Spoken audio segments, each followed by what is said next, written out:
It is officially 2023, and that means 2022 is over. And there were some excellent movies that came out last year. I'm actually going to count down my top 10 movies of the year, but before I do that, I have 5 honorable mentions of movies that I didn't have time to see last year, but they probably would have made this list if I did see them. So if you're wondering, that movie's amazing, like, why is it not on this list? It's because I just didn't have time. And it was a busy year last year. Some of these movies came out right at the end of the year, and I was flat out working, so I did not have time to go to the theater.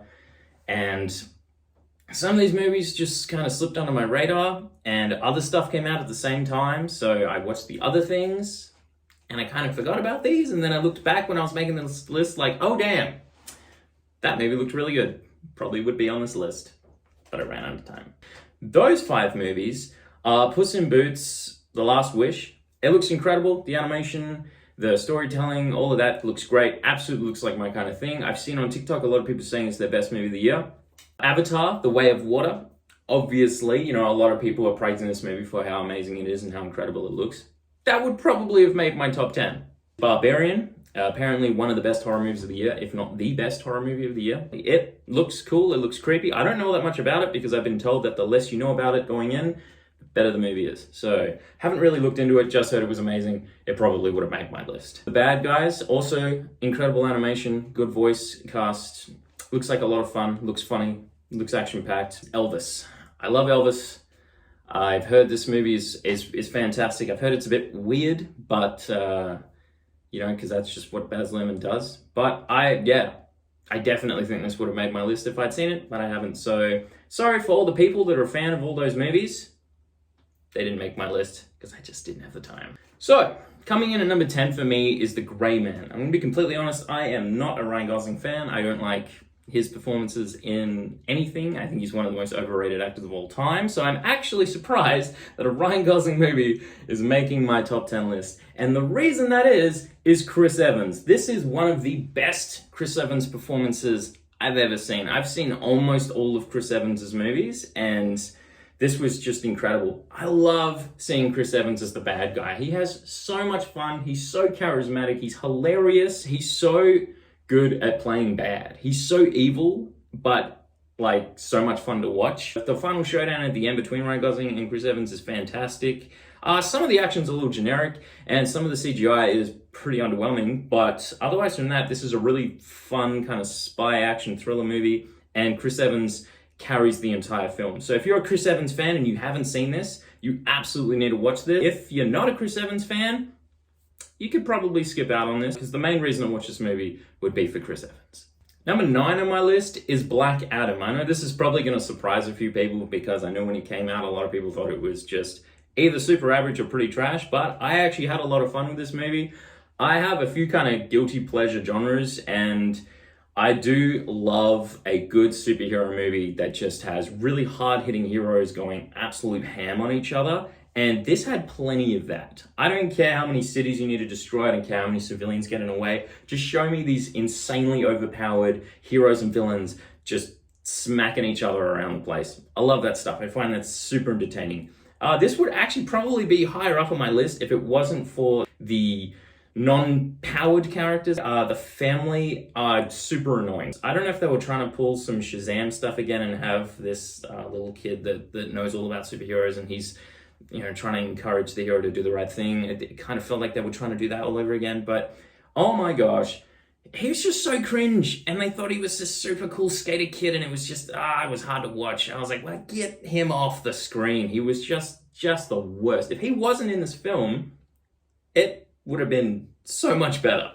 And I think The Rock was fantastic in this. It's really cool to see him finally get his passion project made. The final act and the final fight with the big bad was a little generic, but otherwise from that, I had a lot of fun with this. And it's going to be kind of sad to see that the DCU is not continuing now, so we're not really going to see Superman, Black Adam team up or versus movie. So yeah, that's a little sad. Number 8 on my list, surprisingly, this is probably my biggest surprise of the year, is Minions Rise of Gru. I cannot believe a Minions movie made it onto my top 10 list. Like, I don't care. I don't care if people rip into me for this. This movie was hilarious. She had a lot of fun watching this movie. It's probably the funniest movie of the year, in my opinion. There are definitely movies out there that had some really funny scenes this year, but for constant laughs and laughing as hard as I did, this movie would take the number one spot. It's so ridiculously silly, but I think it's probably, I haven't seen all the movies in the Despicable Me franchise, but from what I've seen, it's the best one in there for sure. This one actually had a plot, unlike the first Minions movie, that didn't really feel like it had a plot. Things were kind of just happening, but this one kind of ties in nicely with the first Minions and with the first Despicable Me. It's kind of that good middle ground, and it's funny. You actually like it's legitimately hilarious. I know these are for kids, but I wouldn't say adult humor, but there is definitely some jokes in there. Maybe it's just like pop culture references and stuff that I'm like, that's hilarious. That's so funny. There is an airplane scene in this movie. It is by far the funniest thing I've seen this year. It's so dumb, but absolutely hilarious. Coming in at number 7 is Smile. This movie is terrifying. Oh my god, it is so creepy. This is by far one of the scariest movies I have seen in a long time. So for what it is, for a supernatural entity horror movie, it's top tier for me. For what it's trying to do, it does an incredible job. The main actress's performance is so convincingly good. And it's a pretty simple premise, but like it's executed so well, and the jump scares, the chills, the creeps, all of that is just, they all hit so hard. The ending, the kind of reveal of the demon or like entity in it is such a creepy looking thing, and like you don't really see it for that long, but it leaves such an impact on you after only seeing it for maybe 5 to 10 seconds. But oh man, if you're a horror fan and you love a good jump scare and you like a really creepy atmosphere throughout an entire film, you're gonna love this. And for number 6 for me is Nope. I really enjoyed Get Out. I think that movie's incredible. I didn't think Us was all that good. It had some interesting ideas, but I feel like the final twist in that was just a bit much. And I think Nope was so much better than that. I think that it's either equal to or not quite as good as Get Out, but it's still a very entertaining film. The tension building in this, the special effects, the performances, the writing, there's some pretty decent shock value in there too. It's all done extremely well. I just think that the symbolism was it wasn't really obvious enough. I think maybe they should have spent maybe an extra 10 minutes explaining the symbolism in the movie, because after watching it, I was like, that was really good, but like, what were these monkey scenes? That was like, what was that? And then I Googled it and it explained it immediately, and I was like, okay, that makes sense. But I didn't really get that explanation from the movie, so maybe watching it the second time, I'll understand it a bit more. But yeah, I think maybe just spend a little bit more time explaining how all the things connect together. And it's not going to be for everyone. It is a little weird.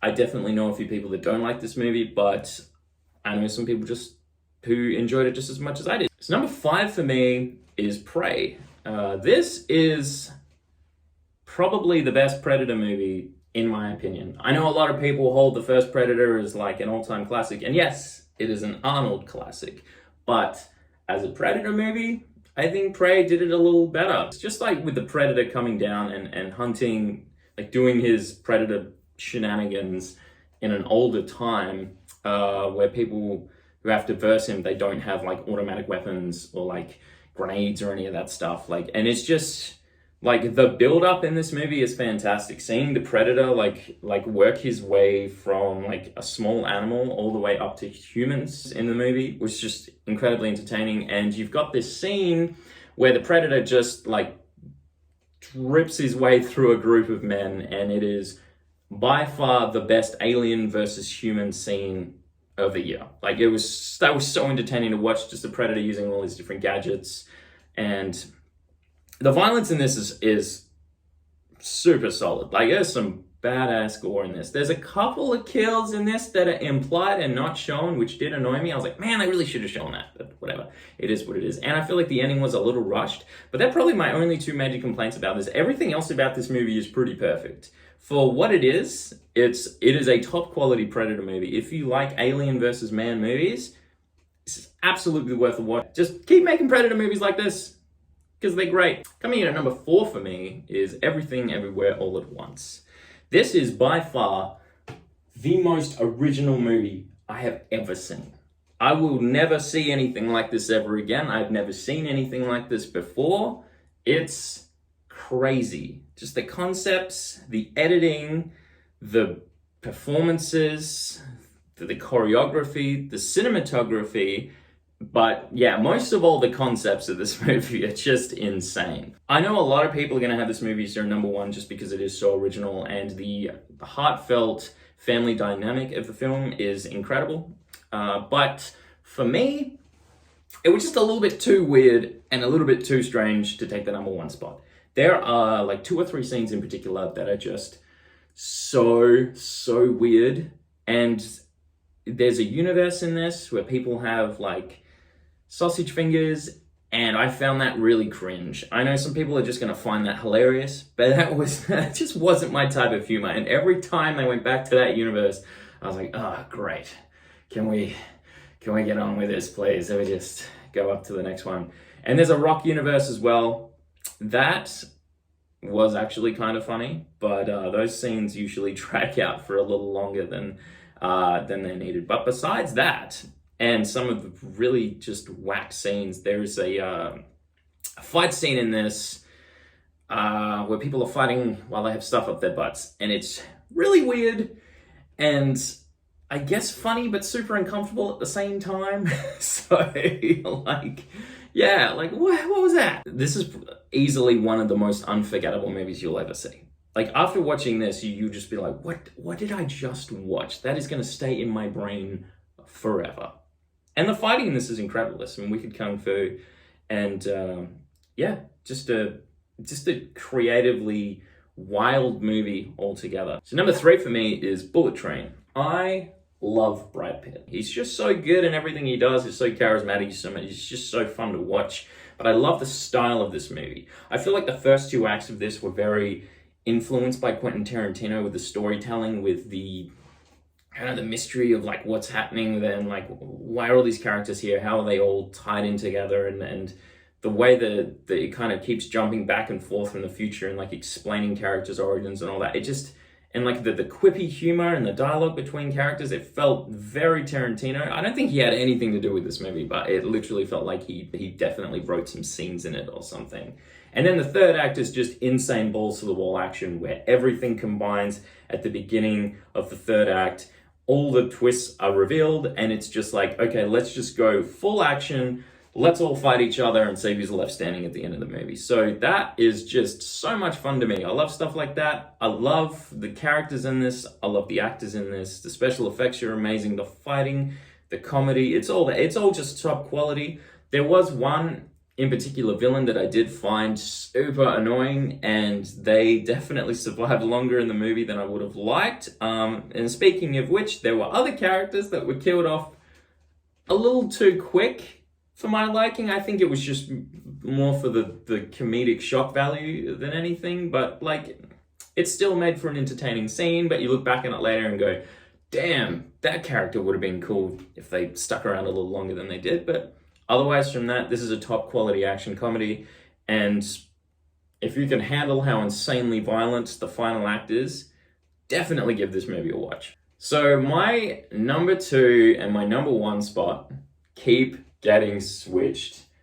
Like, every time I was looking at this list, I kept swapping them over for different reasons. So I'm kind of at the point now where these movies are basically equal to me. My number 2 and my number 1 are just neck and neck for completely different reasons. So it's so hard to say which one's better than the other. I'm gonna basically decide that Top Gun Maverick is my number 2, because my number 1 movie was number one basically all year until I watched this movie right at the end of the year, and I was like, oh damn, this might be number one now. But yeah, it's so I'm going with Top Gun Maverick for my number two spot.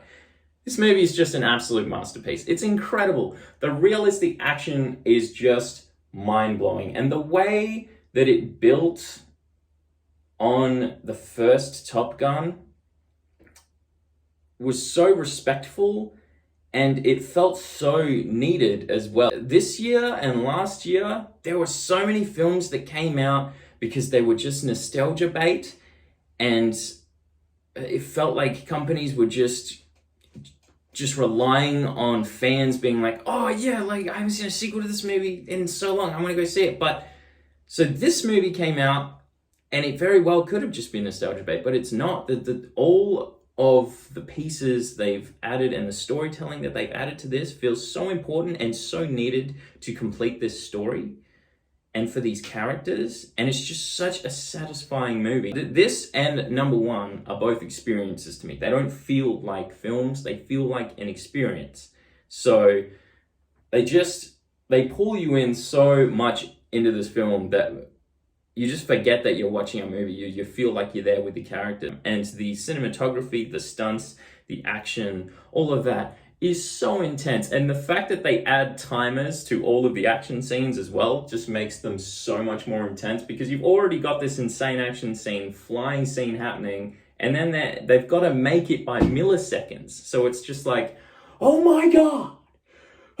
Like every action scene is just, your heart is just racing, but like in the best way. It's so entertaining. And I'm gonna be honest, I'm not that big of a fan of the first Top Gun. I think it's a fine action movie. I think it's pretty dated now, but this one is something special. I would say Top Gun Maverick is probably in my top 30 movies of all time. Like it's that good. And Tom Cruise, oh my God, Tom Cruise. Like I haven't even talked about him yet. Like literally, I've seen all the Mission Impossibles, and I was like, this man has peaked. How's he going to outdo himself again? And then he goes and makes a movie like this. So, hat off to you, Tom. Like, incredible. So, it's my number one movie. Right up there, neck and neck with Top Gun Maverick, is The Batman. So, when I watched this, as soon as it finished, I was like, that is my movie of the year. Oh my gosh, what did I just watch? Incredible. Absolute masterpiece. The cinematography alone makes this one of the best superheroes of all time. But you got the performances, the writing, the tension building, the action. Like, it's all just top quality. This movie is like 3 hours long, and it doesn't feel like it. That's pretty hard to do, in my opinion. Just the pacing, there is so much storytelling to tell that it just powers through everything, and it's so intense.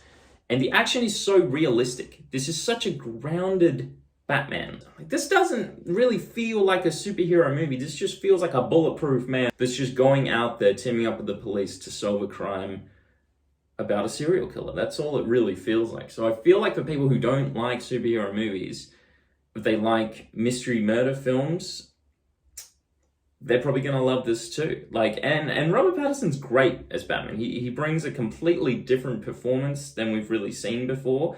This is definitely a Bruce Wayne that is a lot more focused on just being Batman and not really caring about being Bruce Wayne. And I don't think we've really ever seen that before. So that's, that brought something new to the Batman table. But it was just really cool to see the world's greatest detective be the world's greatest detective. That's what he's called in the comics. And we haven't really seen all that much of that in the previous films. Like, we've seen bits and pieces. The most we've probably seen were in the Nolan Batmans, but this is what this movie is truly about. And it's just an experience. The way that you get pulled into Gotham, the dark aesthetics of everything, and just like I said before, the cinematography in this is just mind-blowing. Every single scene, the character is in focus and the background is fuzzed.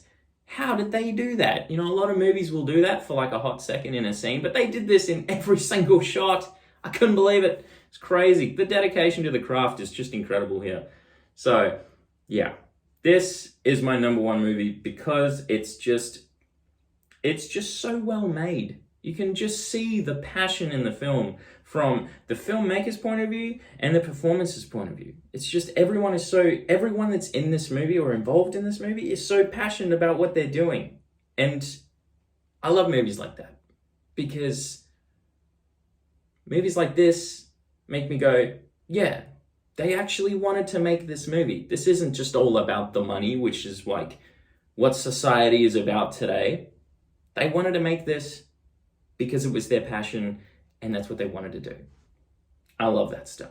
So that's my top 10 movies of the year. I'm sure you've got a top 10 and I would love to know what that is. So if you'd like to chuck that in the comments, that would be amazing. Or if you highly disagreed or agreed with any movies on my list, feel free to put that down as well. I am super curious which movies people really disagree with. I have a few in mind that I feel like people are going to be like, how is this on your list? This movie's so bad.